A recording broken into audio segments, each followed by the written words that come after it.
Hello everybody. In this video, I'm going to be looking at a story from Reddit. It's on the r/unsolved mysteries. It's got a pretty long name, but it's by Tara Calcos Bike. Its name is on May 28th, 1995, a semi-truck would barrel through the Toronto National Forest at a high rate of speed before getting stuck in the mud. Many people have strange encounters with the driver before he suddenly vanished, until his skull was discovered 2 years later. This is the story of Devin Williams. At the time of reading this post is 6 days old and already has 2.3 thousand uplikes. So let's read it and show you why it got so popular. So it starts out with the first chapter titled Unexplained Death. In May of 1995, 29-year-old Devin Eugene Williams held a job as a long-distance truck driver, often hauling produce from the Midwest to the West Coast. He was married, a father of 3 children, raising his family in Americus, Kansas. The couple had just purchased a new home and were in the process of making plans for the house, as well as their future.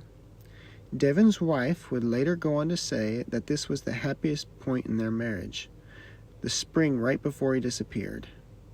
Devin was described as a pleasant and patient man, with a co-worker saying the only time she ever saw him get irritated was when he had to wait for his truck to be loaded, as he was eager to get back home to his family. Memorial Day weekend, 1995.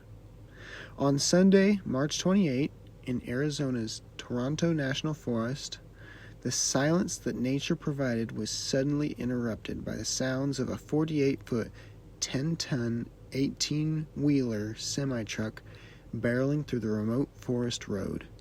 Nearby campers Lynn and Jack Yarrington stated that the road wasn't large enough for an 18-wheeler, and that they only would see 4-wheel trucks use the road, and even then, oaring sparingly. Jack and Lynn claimed that the 18-wheeler continued to drive back and forth on that road at a high rate of speed for much of the day. Other campers had a close call with the semi-truck. The 18-wheeler drove right at them head-on, nearly running them over. The campers were able to reverse in time and get out of the way, but stated that the truck driver stared straight ahead with no expression on his face, almost as he was looking right through them, or didn't recognize anybody was in front of him at all.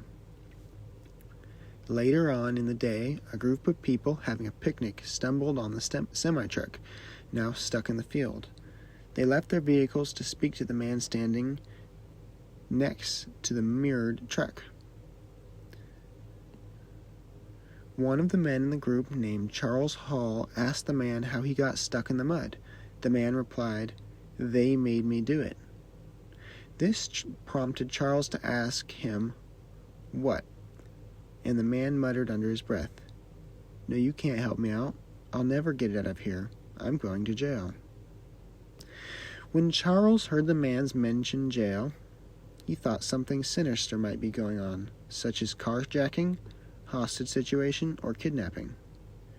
Charles stated that he had wondered if there was another person in the cab of the truck, potentially holding a gun on the man. Despite the strange situation, the man made no attempt to ask for help, nor keep them there with him. Later in the afternoon, a report came into the local deputy, Deputy Wells, about a truck stuck in the heart of the forest. The deputy was confused, like the campers, how such a large truck would end up within the forest at all. When he went to investigate, he discovered the semi-truck stuck deep in the mud within a meadow. The meadow was located near Forest Service Road 137 in the Buck Springs area, nearly 20 miles from the Highway 87. Once Wells looked inside the truck, he discovered the cargo within undisturbed and intact. 1,200 boxes of lettuce and strawberries, with the refrigeration still running. No one was near the abandoned vehicle, and the cab was locked.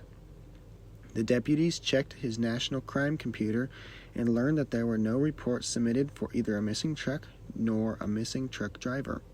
He stated that when he peered through the window of the cab, that the inside was very clean and there was no indications that foul play had taken place. At 4 p.m. that same day, Lynn and Jack Harrington were driving through the forest along the Forest Road 321 when they came upon a man off the side of the road near the trees. The man was partially kneeling on the ground staring at a tree. The man was mumbling to himself, but they weren't able to make out exactly what he was saying. Jack asked the man if he needed any help or assistance, and the man simply said, "I've got to light the grill." The man was holding a $20 bill in his hand and hitting it repeatedly with a rock, as if trying to start a fire. The couple looked around, but didn't find any evidence of food that he may want to grill. He had nothing else with him at all. The man then threw a rock at the couple's car, and they decided it was time to leave, getting in the car and driving away. This was the last confirmed sighting of Devin Williams. The investigation. When no one had heard from Devin that day, and he was off schedule for his delivery, he was reported missing. Although those who knew him were certain that Devin wasn't the type to abandon his truck, investigators had linked the missing man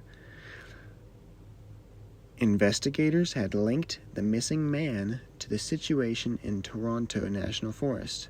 Eyewitnesses were certain that the man acting strangely in the woods that day was the same man in the photos they were shown, Devin Williams.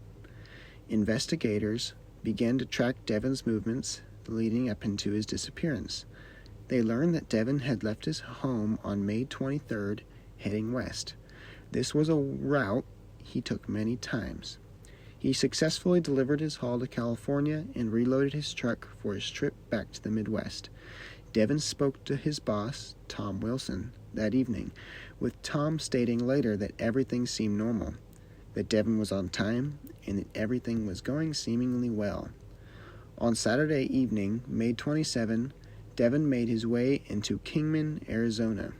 He would phone his work headquarters for the last time, telling them that he was unable to get any sleep, but that he was determined to get back on the road.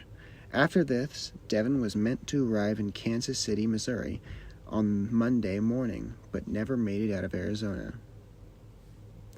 Detective Bruce Cornish went on to say that drugs, mental health, nor crime history were factors in Devin's disappearance. How he came to this determination is unknown, as mental health issues can appear out of the blue or can be hidden from friends and family. He went on to note that it was possible that Devin ran away from his own accord, pointing to the fact that his briefcase, ice chest, and sleeping bag were left in the truck, but that his duffel bag and favorite audio tapes were missing. For this to have happened, though, the entire episode in the forest on that Sunday would have needed to be an act. In the absence of any real evidence, investigators only had theories to work with. A search was conducted for Devin using foot patrol, search dogs, volunteers, and off-road vehicles, but all searches came up empty. No scraps of clothing, bone fragments, nor any trace of which direction Devin may have gone were discovered. The deputy involved in this case said that he had conducted many missing persons searches, and not one had been conducted where they had not found the person. That was except Devin's. On May 7th, 1997, hikers were walking along the bottom of the Mogollon Rim near the intersection of Forest Road 321 and Rim Road 300 in Gala County, about a quarter of a mile from where Devin had last been seen. This is an area that had been already searched previously. There, they stumbled upon a human skull. Dental records would later go on to confirm what many thought: the skull belonged to Devin Williams. There was no evidence of foul play on the skull, and no other remains were discovered. They were unable to determine Devin's cause of death based on the skull alone. It is still unknown what exactly had happened to him. Many would go on to speculate a few theories, which led to his erratic behavior. 1. A diabetic episode. 2. Sleep deprivation. 3. Mental illness. 4. Drug use. Or the final one, carbon monoxide poisoning. None of these theories have been confirmed, and the mystery of what happened to Devin that day in 1995 still remains. Closing. Devin's wife, Mary Lou, still holds out hope in finding out what happened to her husband, but says that hope diminishes with each passing day.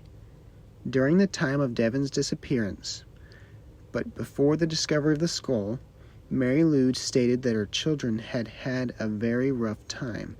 Some days they were fine. Other days they would ask if their dad was ever coming back. She had no clue how to answer them, simply saying that she didn't know. But if he doesn't, he is up there with God. With the discovery of his skull, they were able to find closure in his death, but not the circumstances that led up to it. The family would go on to sue the trucking company, but it is unknown what became of this. The Redditor left a few questions that she wanted to ask the audience. The Redditor asked a couple questions, and here they are. What led Devin onto the Tonto National Forest? Was it along his route? What caused Devin to act so out of character that day?